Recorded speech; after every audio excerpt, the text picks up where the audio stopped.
Don't drink that, she whispered. It's not just juice. Cyrus Bennett froze, the glass of chilled orange juice inches from his lips. Wait, what did she just say? A little girl's warning could unravel everything. Stick around to find out how. He glanced sideways and saw Maya Williams, 9 years old, slight, quiet, with eyes that had learned to scan the world long before she should have needed to. Her voice had barely broken the silence of the breakfast room, but the warning in her tone cut through the morning calm like a siren. He set the glass down slowly. What do you mean? He asked, trying to keep his voice light, even playful. Did I grab your juice by mistake? Maya didn't smile. She just stood there, hands tucked behind her back, toes turned slightly inward, wearing the pink hoodie she almost never took off. Her eyes stayed on the glass. It smells like that stuff they used on me once, back at the center, when they didn't want us to remember. Cyrus felt a chill crawl up his spine despite the warmth in the room. The floor-to-ceiling windows bathed the breakfast nook in golden California light. Outside, the lawn crew trimmed the hedges. Inside, the smell of cinnamon toast and freshly squeezed juice mingled in the air. And yet, everything suddenly felt off. He looked toward the kitchen where Vanessa, his fiancée, was humming softly, her heels clicking against the marble as she arranged a tray of fruit. Vanessa made it, he said carefully. Maya nodded. I know. Hold on, could Vanessa really be hiding something sinister? Keep watching BUP stories to uncover the shocking truth. Cyrus looked at the juice again. It had beads of condensation rolling slowly down the glass. It looked like every other glass of juice she'd poured him over the last 6 months. But now, thanks to one small voice, it looked like a threat. He gave a slight laugh, more out of habit than humor. You've got quite the imagination, he said, brushing her hair back behind her ear. She didn't flinch, but she didn't smile either. I'm just saying, she said softly. Maybe don't drink it. Not yet. He watched her walk out of the room, her little sneakers squeaking on the tile. The door clicked shut behind her, and Cyrus was left with the silence and the juice. He didn't drink it. Instead, he poured it down the sink. That night, he found himself standing at his home office window, looking out at the dark. Vanessa had long since gone to bed. The house was quiet, but his mind was louder than ever. Her smile earlier that evening had been just like every other time, warm, affectionate, effortless, too effortless. Maya's words wouldn't leave him. He'd taken in the girl 6 weeks earlier after a chance encounter through one of his tech nonprofit outreach programs. She'd flagged an exploit in his company's public-facing firewall.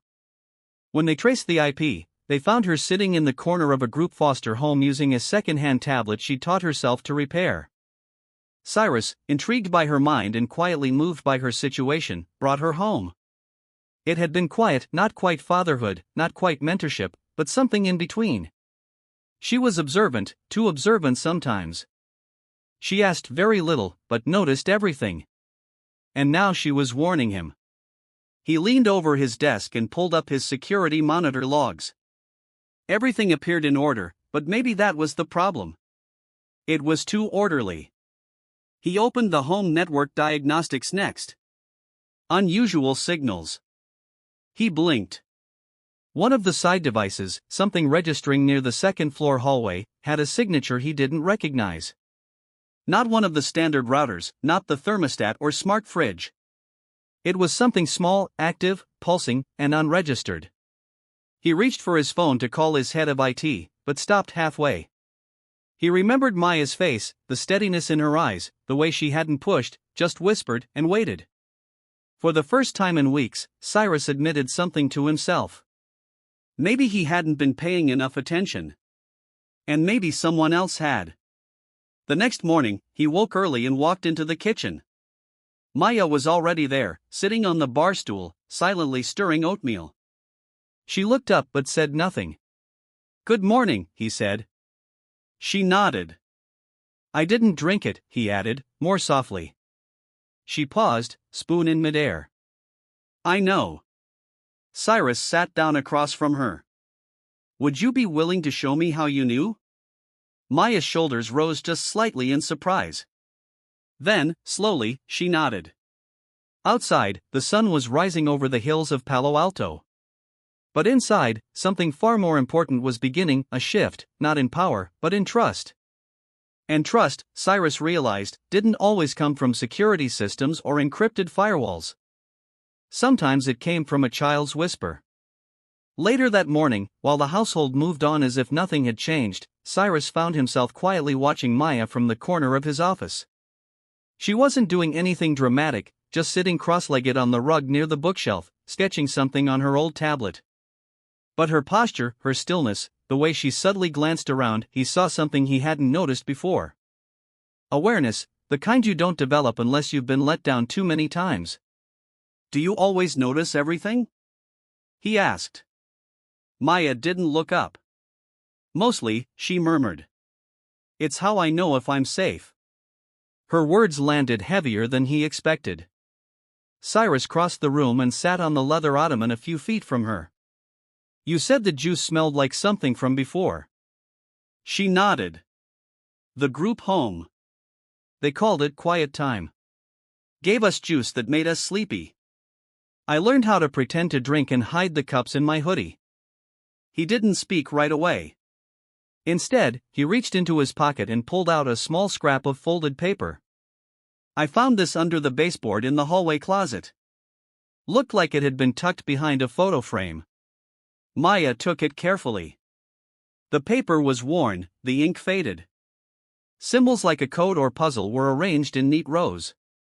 She studied it. "It's binary," she said. "Sort of." Cyrus blinked. "You can read that?" Maya gave a slight shrug. "I've seen stuff like it before. One of the foster dads was into online games with encryption mods. He didn't think I was paying attention." Her fingers moved across her tablet, opening a translation app. "See this part? It's a MAC address. That's a device, not yours." Cyrus leaned in. "So, someone hid this behind the frame. Probably dropped it," Maya guessed. "Or maybe forgot it was there." Just then, Margot entered the room. She was tall, elegant, even in her 60s, and moved with the quiet efficiency of someone who'd kept households running for decades. She looked between them, noting the paper in Maya's hand. "What's this?" "We think it's a device ID," Cyrus said. "Not one of mine." Margot raised a brow. "I clean that hallway every Tuesday. Never noticed anything unusual." "That's kind of the point," Maya said without looking up. "Whoever did this didn't want anyone to notice." Margot gave her a long, assessing look. Then she nodded and turned to Cyrus. "I've been meaning to mention something strange. Yesterday morning, I came in early and saw Miss Vanessa in the study. She said she couldn't sleep, but she wasn't near the books." "She was by your desk." Cyrus straightened. "Doing what?" "She said she was looking for that magazine article about your company, the one in Forbes." "But I didn't see it out." "And she looked startled when I walked in." And that detail struck him like a match to dry tinder. He remembered now, the magazine was on his nightstand. He never left it in the office. Maya slowly stood. "I think she's been watching you." Cyrus rubbed his jaw. "You really think she's spying on me?" "For who?" Maya tilted her head. "I don't know, but if she's sending your files out, she's not keeping them." Cyrus turned toward Margot. "How long have you worked for this family?" 32 years, she said, lifting her chin. "Then you know this house better than anyone." Margot nodded once. "I need you to help me look," he said, "for anything strange, devices that don't belong, anything moved. And I need it quiet." Margot didn't hesitate. "Understood." Maya stepped closer. "I can help, too." Cyrus hesitated, then looked at her tablet, her quick mind, the way she'd seen things he'd missed. "All right," he said. "But no risks. We're careful." "Careful's my default," she said softly. That afternoon, the three of them began a quiet sweep of the house. Cyrus checked the official network logs. Maya scanned for rogue signals. Margot used her long memory of every object in every room to spot anything new or out of place. It was Maya who found the first real clue. In the guest room, Vanessa's favorite for overnight guests, Maya stood by the marble vase Vanessa had given Cyrus as a birthday gift. It was ornate, not quite his taste, but he'd kept it because she'd been so enthusiastic about it. "There's something buzzing near here," Maya said, holding her tablet close. "It's faint, but it's on." Cyrus gently lifted the vase. Inside, nestled beneath decorative stones, was a tiny black dot the size of a watch battery, a recording device. His blood ran cold. Margot said nothing, just crossed herself quietly. He held the device between two fingers. "How the hell did I miss this?" "Because you trusted her," Maya said. If you've ever been hurt because you trusted the wrong person, give Maya a like for her incredible wisdom, and don't forget to comment where you're watching this video from on BUP Stories. Who knows? Someone nearby might be watching this story right along with you. Cyrus stared at the object. Trust. That word hit differently now. He turned to Maya. "Do you think there are more?" "I'd bet on it," she replied. By nightfall, they'd found three: one behind the painting in his study, one inside the decorative clock in the living room, and one inside his nightstand drawer. All places Vanessa had touched in the last month. Cyrus sat back on the edge of his bed, his fingers steepled under his chin. "She knew when I'd be gone. She always showed up with coffee right when I was stressed. She was always offering to help organize my files." "She's good," Margot said softly. "Too good," Maya added. Cyrus finally spoke. "We need proof, hard proof, enough to hold up in court if needed." Maya's eyes lit up. "Then we don't stop them. We let them keep going." Cyrus blinked. "What?" "We let them think they're ahead. We give them something to take," she said, a slow plan forming behind her gaze. "Something we control. Something traceable." Margot smiled faintly. "Like bait." Cyrus nodded slowly. "We give them exactly what they want." He looked at Maya, this quiet girl with haunted eyes who had just saved him from a betrayal he hadn't seen coming. "And when they reach for it," he said, voice steady, "we'll be waiting." The next morning, everything looked normal, too normal. Vanessa hummed along to a jazz playlist as she sliced grapefruit in the kitchen, wearing a soft cream robe and her signature smile, the one that made strangers trust her instantly. Cyrus walked in and watched her from the doorway, his expression unreadable. She turned and greeted him with a kiss on the cheek. "You were up early," she said, brushing a curl behind her ear. "Couldn't sleep again." "Something like that," he replied. "Just had some things on my mind."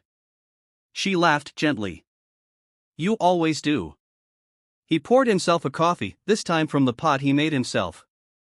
As he stirred, he noticed Maya sitting on the breakfast nook bench, head down, pretending to scroll through cartoons on her tablet. In reality, she was monitoring 3 signal interceptors wired into the house's electrical system overnight. Vanessa didn't suspect a thing. Cyrus sat across from Maya, watching Vanessa move through the kitchen like nothing in the world could crack her calm. He wondered, not for the first time, how much of what she'd ever said to him had been real. "She's here," Maya whispered through the tablet's Bluetooth mic, barely moving her lips. "And so is the signal. 2 of them, one's pulsing, the other's active. They're listening now." Cyrus nodded slightly, almost imperceptibly. "Good to know," he said aloud, looking toward Vanessa. Later that afternoon, he called Miles Run to his office. Miles was his CFO, co-founder, and friend of 20 years. They'd built Bennett Secure Tech together from nothing. If Cyrus had a brother, it would have been Miles. And that's what made what Maya had told him feel like poison in his chest. "He's been here when you weren't," she'd said. "He and Vanessa, whispering, looking through your desk. Last week, I heard him say, it has to match the launch date." Cyrus didn't want to believe it. But after last night's discoveries, after uncovering 3 active listening devices, belief had little to do with it. Now he needed truth. Miles entered with his usual swagger, black cashmere coat over a tailored gray suit, grinning like they hadn't spoken in weeks. "You rang," partner? Have a seat, Cyrus said calmly, gesturing toward the leather chair opposite his desk. Miles dropped into it and crossed one ankle over his knee. What's the urgency? You sound tense. Just trying to get my ducks in a row, Cyrus said. You know the prototype we're launching next week, the adaptive encryption layer? Miles nodded slowly. Of course, it's the big one. I'm making some last-minute changes to the architecture, Cyrus lied smoothly. Too many eyes on the current version. I'm setting up a decoy framework, looks identical, but the data is non-functional. Miles arched an eyebrow. You think someone's leaking information? Cyrus studied him. I think it's always better to be careful. Miles's smile faltered just slightly. Well, let me know if you need me to do anything differently. I will, Cyrus said. The moment Miles left, Cyrus locked the office door and turned to Maya, who had been watching everything on the discreet surveillance feed from the guest hallway closet. She looked up from her screen. He smiled too much. Cyrus sighed. He always does. But this time, it felt off. Maya tapped her screen. He has a burner phone. I picked up a signal, it connected to the same frequency that Vasebug used. Cyrus felt his jaw tighten. You're sure? Maya looked at him squarely. I don't guess. They spent the next 2 days building the trap. Cyrus, with Maya and Margot's help, created a mirror folder of fake prototype files. The directory looked identical to the real one, even down to the metadata. The files were convincing, complex enough to pass a basic audit, but embedded with a tracer code that would silently notify them the moment someone attempted to access or transfer it. Margot, meanwhile, set up timestamp surveillance, voice-activated motion sensors near the home office and living room, plus a hidden lens inside the crystal vase. The irony wasn't lost on any of them, turning Vanessa's own tricks against her. That night, Maya sat quietly in her room, rechecking signals for the 5th time. Cyrus stepped in, knocking softly on her half-open door. You still up? He asked. Maya nodded. Couldn't sleep. He walked in and sat at the edge of her bed. You shouldn't have to carry this much, he said. You're 9. I was 7 when I started noticing people lie, she said plainly. It's not that heavy anymore. Cyrus looked at her for a long moment. You think she suspects anything? Maya shrugged. She's confident. Dangerous people usually are, but she's not careful anymore. She thinks you're distracted. And you were until now. He nodded slowly. Do you trust me? I trust facts, she said. But yeah, I think I trust you, too. The next evening, Vanessa announced she was going to a late yoga class. I'll be back in about an hour, she said, brushing her lips against Cyrus's cheek. Don't wait up. Cyrus watched her leave. 37 minutes later, the guest room Wi-Fi pinged active. She's back, Maya said from the control room in the old wine cellar, now repurposed with monitors and signal interceptors. Not through the front door, she came in from the side patio entrance. She's opening the encrypted folder now. Cyrus leaned forward. Is the tracer active? Already pinged, Maya said. She's transmitting, and she just inserted a USB device. She's copying everything. Margot's voice came from behind. Time to call in the cavalry. Not yet, Cyrus said. We need to see who gets it on the other end. 15 minutes passed. Vanessa completed the transfer, removed the USB, and left the room. Another signal pinged, she'd sent it off to an overseas server. Maya followed the trail, fingers dancing across the keyboard. Servers masked, she muttered. But it's bouncing through Frankfurt, then Singapore. Whoever's receiving it is high tier. Suddenly, Maya frowned. Wait. There's a reply coming back. What does it say? Cyrus asked. Maya read aloud, eyes narrowing. Phase 2 confirmed. Final insertion tomorrow. Target destabilized. Cyrus stiffened. Final insertion? Margot leaned closer. They think they've won. Oh no, Cyrus said, a steely calm settling into his voice. They're not even close. He looked at Maya. Tomorrow, he said, we let them think they've destroyed me. And then? Maya asked. Cyrus's eyes darkened. Then we destroy them. The following morning began with eerie calm. Outside, birds chirped softly across the manicured lawns of the Bennett estate. Inside, the silence between Cyrus and Vanessa felt almost choreographed. She was back to her usual charm, wearing a navy blouse and pearl earrings as she poured coffee like nothing had happened. You have your big meeting today, right? She asked sweetly, glancing at him across the marble kitchen island. He smiled, it felt like wearing a mask. Yeah, just a quick overview with the legal team before the launch. Should I come by later, bring dinner? That would be nice, he said with practiced warmth. I'll be back around 7. Maya, seated quietly at the table with her tablet, didn't look up, but Cyrus caught the barely there twitch of her eyebrows. She knew Vanessa was already planning her next move. By 9 a.m., Vanessa was gone again to yoga. The moment her car exited the driveway, Cyrus and Maya got to work. She sent another encrypted message, Maya reported from the basement monitoring room, but this one was different, smaller packet, like instructions. Cyrus leaned over her shoulder. Can you open it? Not directly, but I can mirror it and cross-reference the ping path. Looks like it's going to someone local. How local? Silicon Valley local. Hillsborough. Cyrus frowned. Only one person from my inner circle lives in Hillsborough. Miles, Maya said without hesitation. Cyrus felt the pressure behind his eyes tighten. Miles Wren, his friend, his business partner, his brother in every sense but blood. Maya looked up at him. We're going to need to catch them both in the act. He nodded. It's time for the bait. Later that day, Cyrus called Miles and Vanessa to join him for dinner at the estate. Both of you, he said on the phone, careful to keep his voice steady. I have something important to share about the company.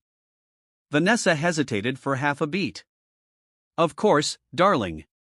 Miles, when contacted separately, sounded surprised. Together? That's unusual. You'll see why, Cyrus replied. Bring a bottle of that Pinot you like. As evening approached, the stage was set. Maya and Margot had worked with Cyrus to wire the dining room and office with high-definition video and audio. Every entry point was monitored. Every device Vanessa or Miles might try to use had been replaced with replicas leading to firewall traps. At 6:58 p.m., Vanessa arrived first, dressed elegantly in a gray-fitted dress. She greeted Cyrus with a kiss that didn't linger. You seem tense, she said, brushing his lapel. Just big company nerves, he replied, leading her inside. Moments later, Miles pulled up in his black Porsche, stepping out with his usual charisma, a bottle of wine in hand. Hope I'm not interrupting a romantic evening, he joked. Cyrus grinned and clapped him on the shoulder. Not at all. Come on in.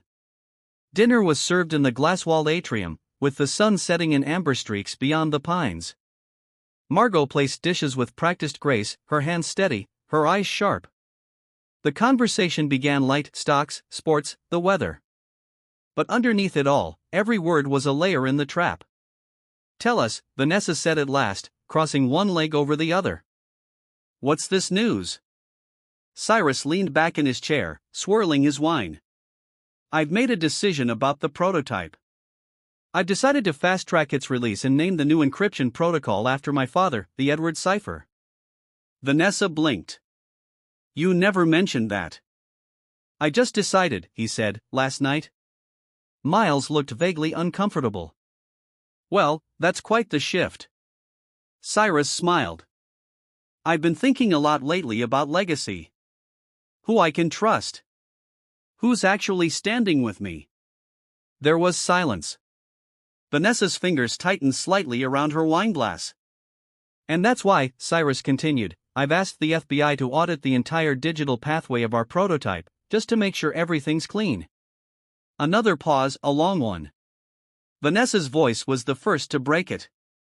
That seems dramatic. Is it? Cyrus asked, eyes steady. Or is it just overdue? From the hallway, Maya monitored everything through the tablet in her lap. She caught the shift in Vanessa's posture, the flicker in Miles's gaze, the subtle panic that neither of them spoke aloud. "They're nervous," she said softly to Margot, who stood behind her. "Good," Margot whispered. "Let them stew." Back in the atrium, Vanessa set down her glass. "Cyrus, I think we need to talk privately." "Why?" he asked. "Something you don't want Miles to hear?" Miles coughed into his fist. "Maybe this isn't the time." Cyrus turned cold. "No, I think it is. In fact, I'd like to show you both something." He led them into the study. On the large screen, a video began to play. It showed Vanessa earlier that week, standing in the guest room, uploading files. Then, another clip, Miles at the office, inserting a USB drive into Cyrus's personal terminal. The footage was timestamped, crystal clear. Vanessa's face paled.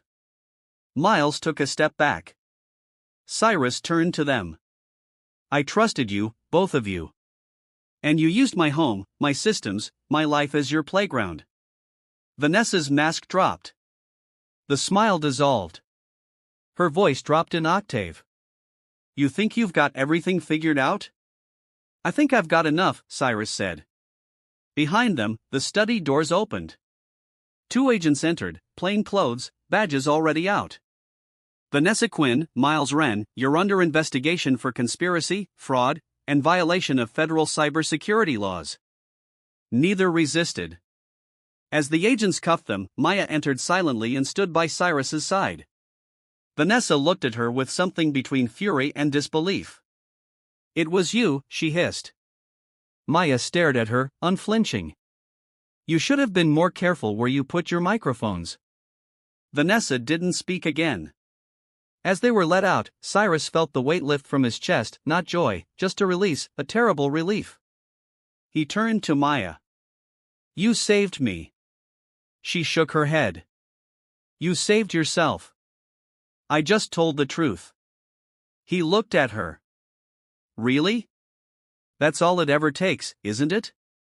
Someone to finally listen." That night, long after the doors closed and the house returned to silence, Cyrus stood in the study and poured himself a glass of untouched juice. He didn't drink it. He just looked at it and smiled. The morning air was unusually crisp, as if the storm from the night before had swept away every trace of pretense in the Bennett estate. Cyrus stood by the window of his study, his silhouette dark against the early sunlight breaking through the tall pines.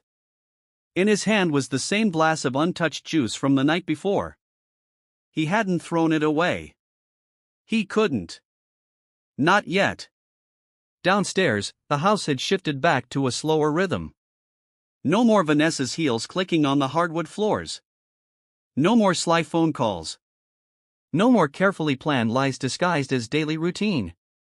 In the kitchen, Maya quietly made breakfast with Margot, eggs, toast, and hash browns, the kind Miss Thelma used to make for Maya on Sunday mornings in Detroit. She wanted to offer something grounding, something real. Margot placed a cup of black coffee on the table and looked over at the girl with warmth. "You did something big last night, Maya." Maya didn't look up. She stirred the eggs slowly. "I just told the truth. That takes more courage than you know." Maya finally looked up. Her eyes were tired, but steady. "Do you think he's angry at me?" Margot paused, then shook her head. "No, I think he sees you clearer now than ever." Upstairs, Cyrus's phone rang. He answered it with a heavy breath. "Mr. Bennett, this is Special Agent Lori Jensen. Just following up." "I'm listening." "Vanessa and Miles are both in custody. We've begun searching Miles's properties. The digital evidence you provided, plus the footage, will fast-track the charges. But there's more." Cyrus turned toward the desk. "Go on." "We found a financial trail, overseas accounts, a secondary shell company under your foundation's name." "Your name?" Cyrus felt his heart slow. They were using your reputation to funnel funds, Jensen continued. And Vanessa had help beyond miles. There's someone on your board, possibly more than one, signing off these transfers. We don't know who yet, but they tried to erase the trail. If not for your daughter, for Maya, we wouldn't have found it. Cyrus lowered himself into the chair. His voice, when it came, was quiet. Keep me updated. I'll be ready. After the call ended, he sat in silence. The room felt too large, too quiet. He opened the drawer and pulled out an old photo he hadn't touched in years. It was of him, younger, standing beside his late wife, Janelle, holding a toddler at the beach, his real daughter. Her name had been Erin. He hadn't spoken that name in a long time. The ache in his chest returned with a quiet, familiar sting. Moments later, a gentle knock on the door interrupted his thoughts. Come in, he said. Maya peeked her head through, her voice soft. Can I sit? He nodded. She stepped inside and crossed the room, carefully taking the seat opposite his desk. She wore a pale yellow hoodie and jeans too big for her. Her braids were tied up. Her eyes, a little unsure. Cyrus looked at her for a long time before speaking. You never owed me anything, Maya. You understand that, right? She nodded. I know. And yet, you saved everything. I didn't want you to get hurt, she said.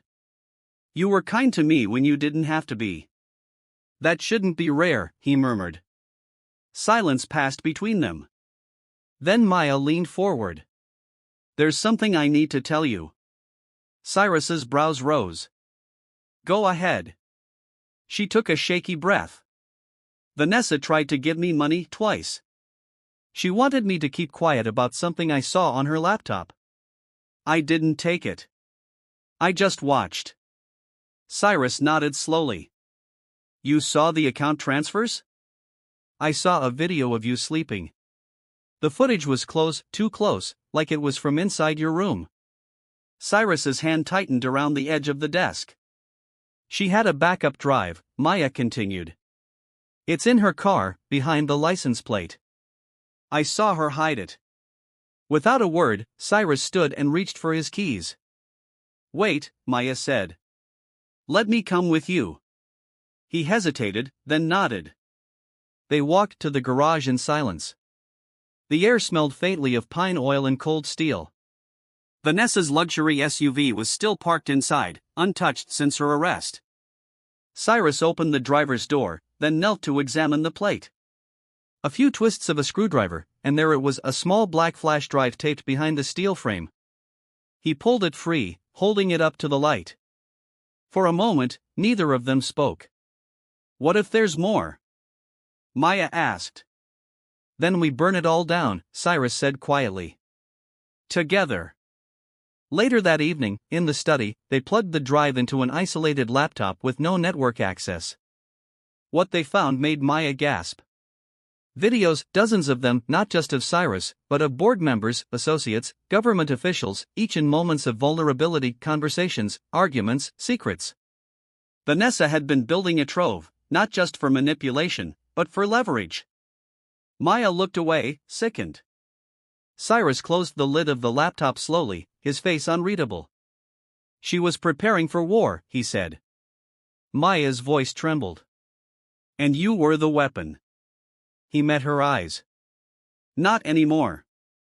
In the days that followed, Cyrus began a quiet, deliberate process.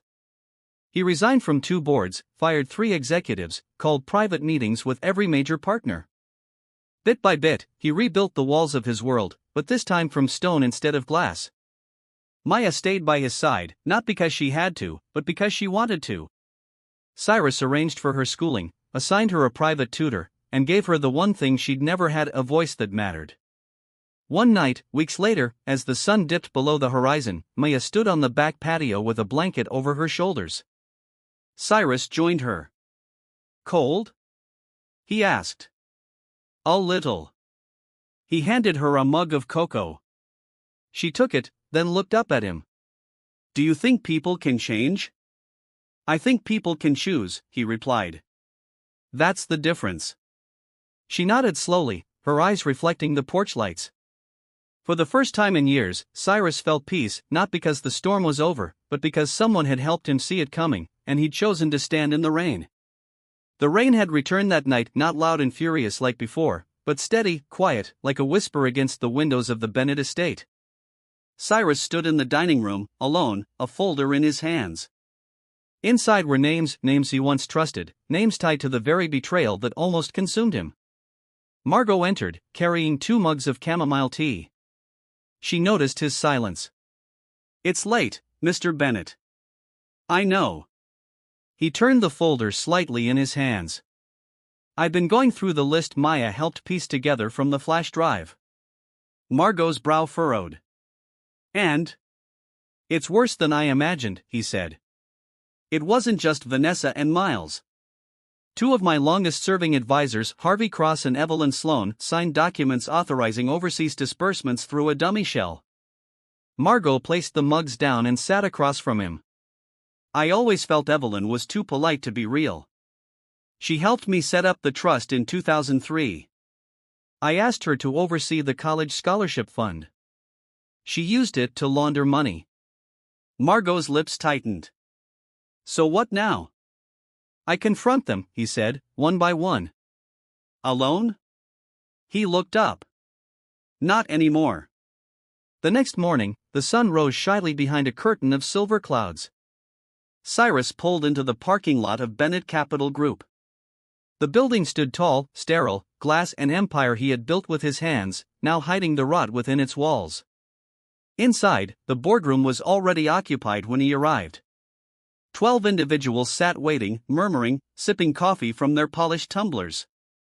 Harvey Cross sat at the far end, his eyes shadowed with quiet calculation. Evelyn Sloan sat poised beside him, wearing her signature silk scarf and that same glassy smile. Cyrus entered and placed a leather binder on the table without a word. The room fell into silence. "Thank you for coming," he began. "Today, I'm not here as your CEO. I'm here as the man you nearly destroyed." Evelyn straightened slightly. "Cyrus, what is this about?" He opened the binder and slowly slid 2 copies of signed authorizations down the table. Harvey's fingers twitched. "These are your signatures," Cyrus said, his voice calm but steady, "approving the rerouting of $48 million from our education fund to a shell in the Cayman Islands, the same account Miles Devon used to launder Vanessa's cut." A few board members exchanged nervous glances. Harvey leaned back. "That's a serious accusation." "I'm not accusing," Cyrus said, eyes locked on him. "I'm stating a fact." He pressed a button on a small device in his pocket. A speaker clicked to life, and Vanessa's voice filled the room. "We'll use Evelyn for the authorizations. She owes me. Harvey, too. They won't ask questions. Cyrus is too distracted chasing philanthropy and press interviews." The room went still. Cyrus paused the audio. "Effective immediately," he continued, "you are both relieved of your positions. Legal counsel will follow up regarding criminal proceedings." Evelyn opened her mouth, but Cyrus raised a hand. "Don't," he said. "Not a single word. I trusted you. I defended you." His voice cracked slightly, but he didn't look away. "You didn't just betray me. You betrayed the children we promised to help, the veterans we swore to honor, the entire community that built this company with their faith." Security quietly entered and escorted both Evelyn and Harvey out. Neither resisted. After the door shut, the room remained frozen. Cyrus turned to the remaining members. "Anyone else who's hiding something, this is your only chance.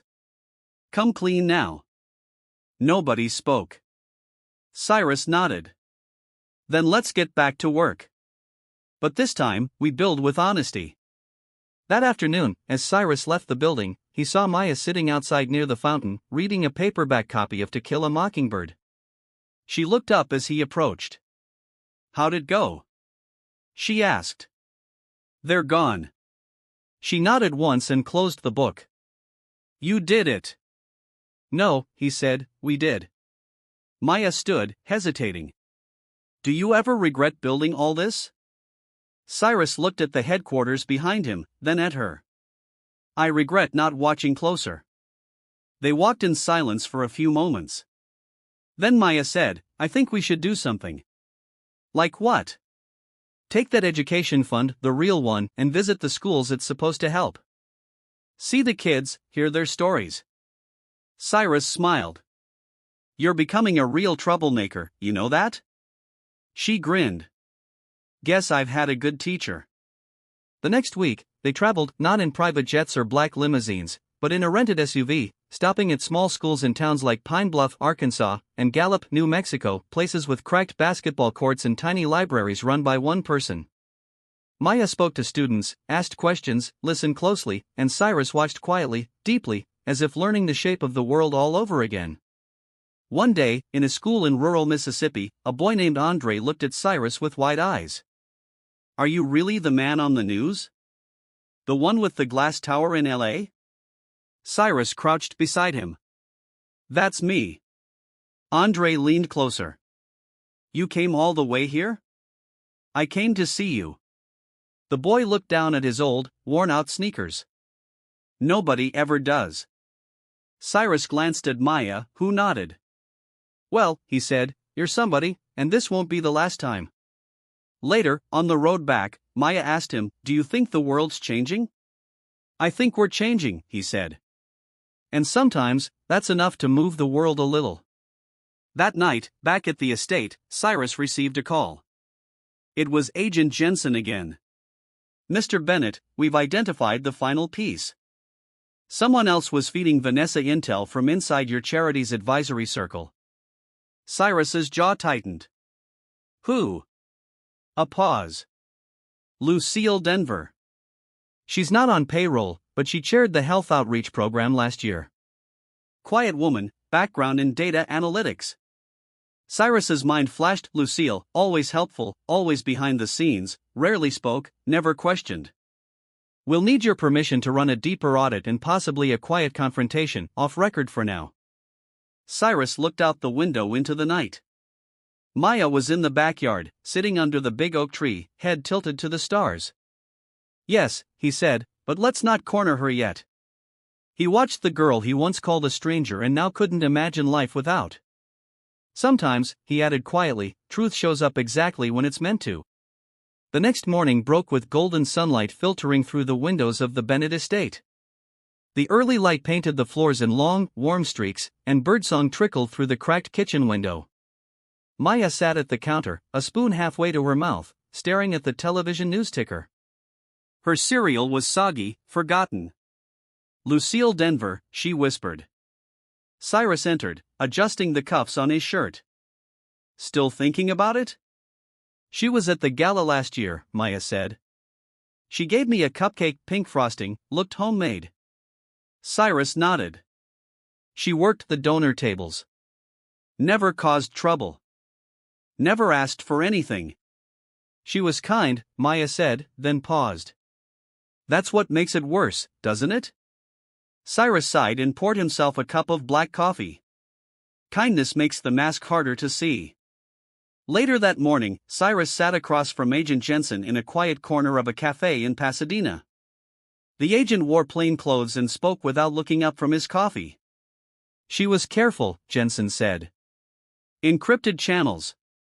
She only passed small pieces, projected earnings, construction dates, board travel schedules. And the surveillance in my office? Cyrus asked. Jensen shook his head. That came from Vanessa. Lucille never planted anything herself, but she knew. Cyrus leaned back. Why? Debt, divorce, medical bills for her sister. Vanessa offered help. Lucille believed it was harmless until it wasn't. Cyrus rubbed his temples. Where is she now? She teaches coding classes on the weekends in Boyle Heights. Still lives in her old rental.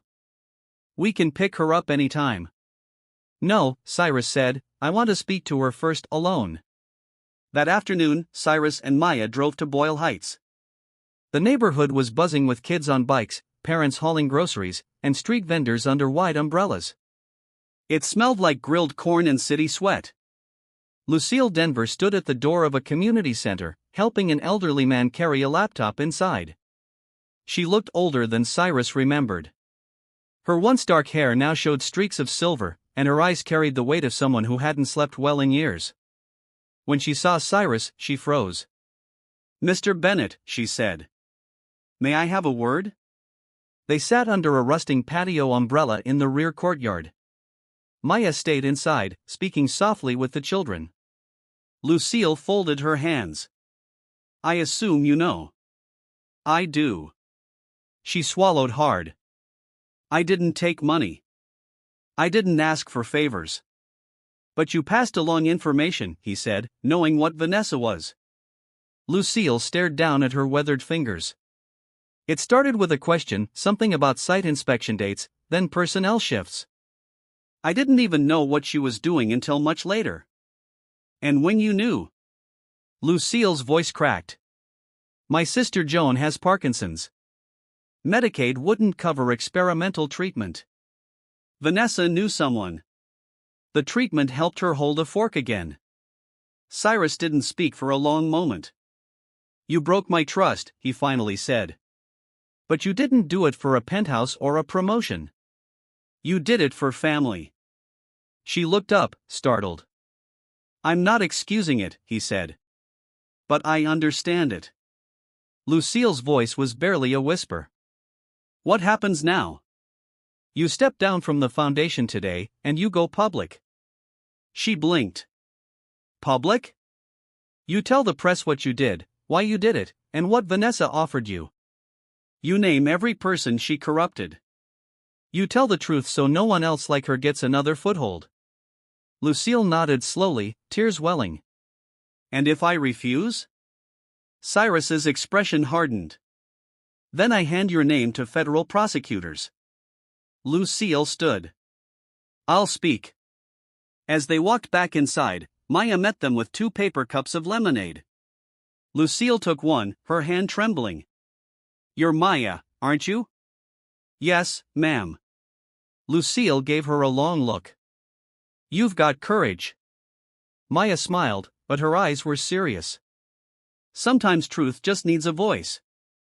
That evening, the press conference took place in a modest auditorium, no flashing lights, no designer gowns, just rows of curious reporters and a podium with the Bennett Foundation seal behind it. Lucille stood at the microphone. She wore no makeup.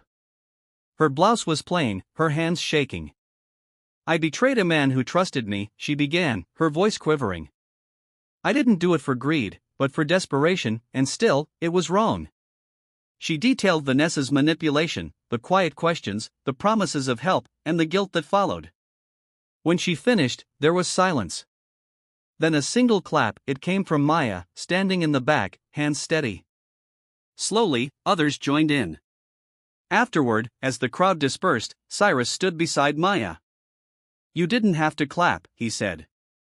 "She didn't have to tell the truth either," Maya replied. They drove home with the windows down, the warm California air weaving through the car.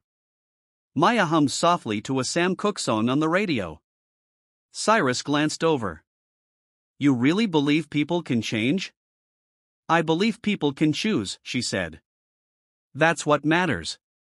Later that night, Cyrus stood at the fireplace, staring at an old photo of him, Vanessa, and Miles at a charity gala. He took a breath and dropped it into the flames.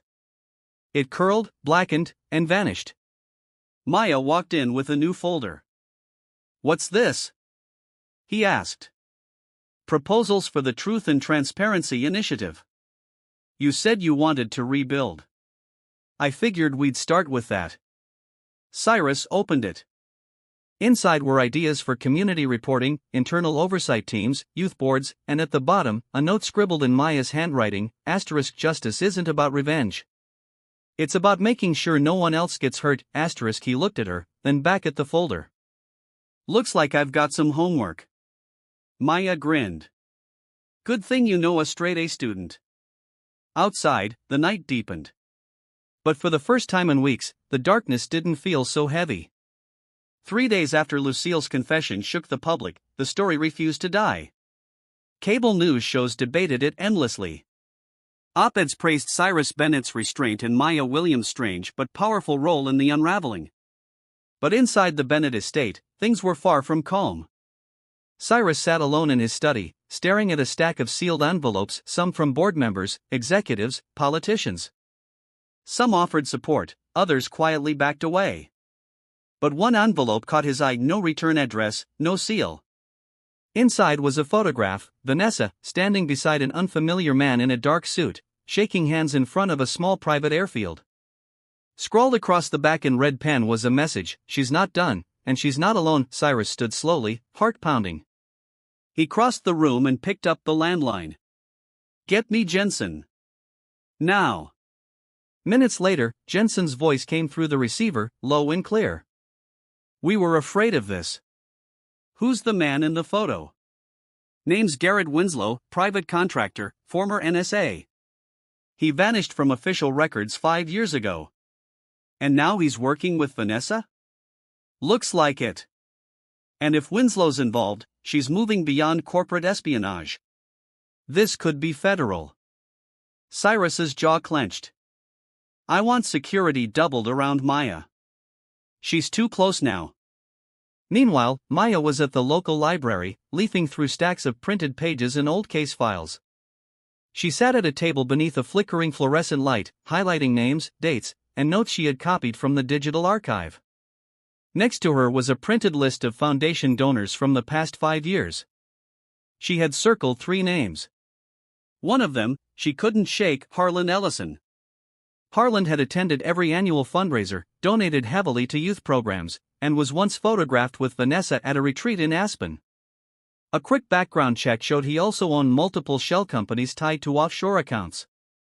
"Maya," a voice called gently.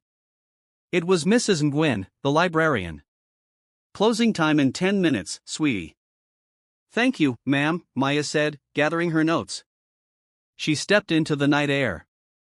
The library parking lot was nearly empty. Her breath caught when she spotted a dark SUV across the street.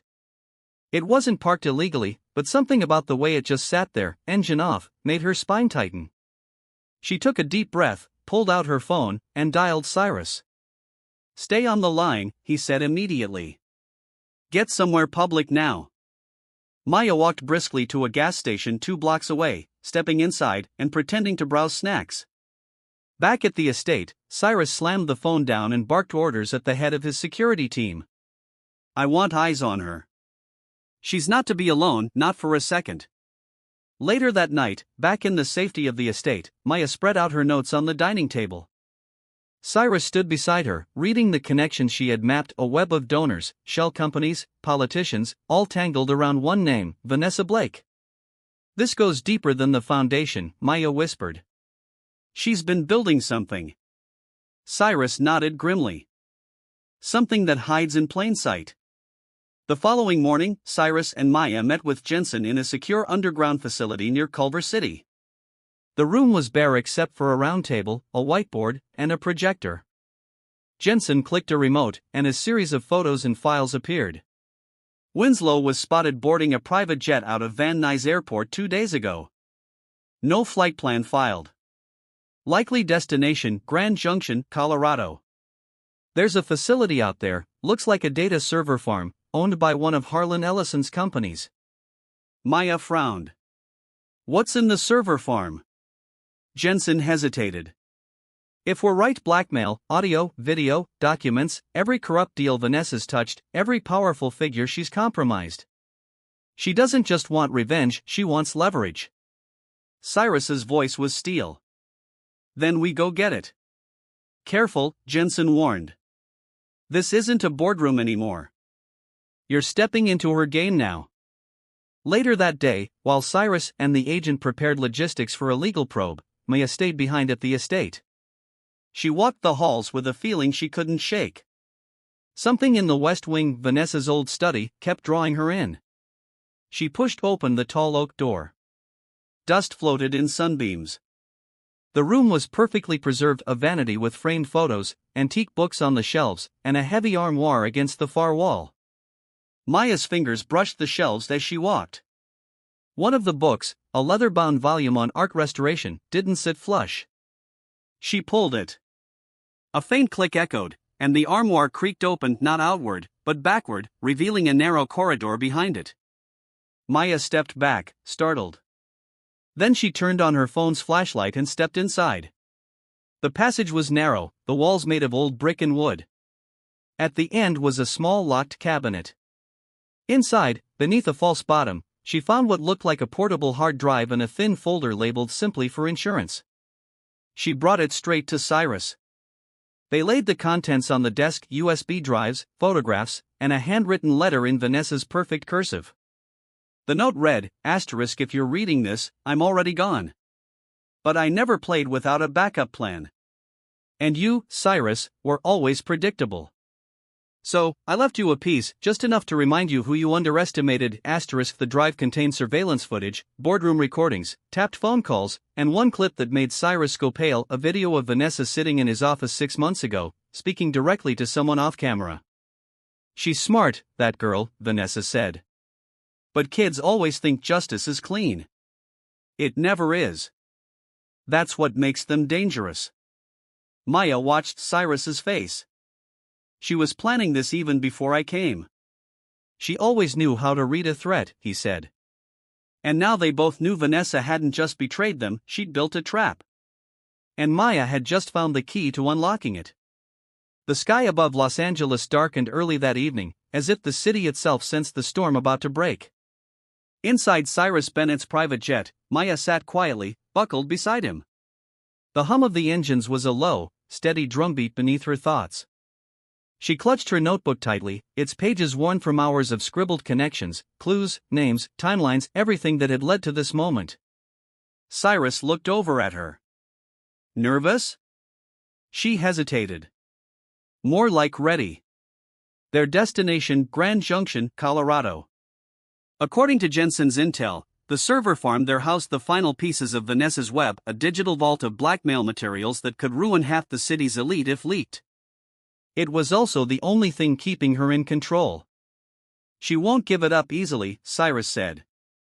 And if Winslow's still protecting it, I know, Maya said, her voice steady. That's why we brought the truth. Upon landing, a black SUV met them at the tarmac.